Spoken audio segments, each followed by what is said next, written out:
सर्वमङ्गलस्वरूपिणे देवी दुर्गाम्बिकायै मङ्गलम्।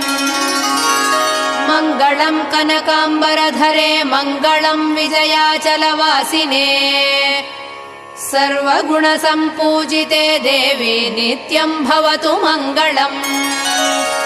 वरदाभयहस्ते भवानी निखिलेश्वरी बाला त्रिपुरसुन्दरी देवी नित्यम् भवतु मङ्गलम्। शुभमङ्गलदायिनी शिवे सौभाग्यदायिने इन्द्रकीलाद्रिनिवासिने तुभ्यम् देव्यस्तु मङ्गलम्। कृष्णातीरनिवासिने गौरी कोमलस्वरूपे कमनीयकरे देवी तुभ्यम् देव्यस्तु मङ्गलम्।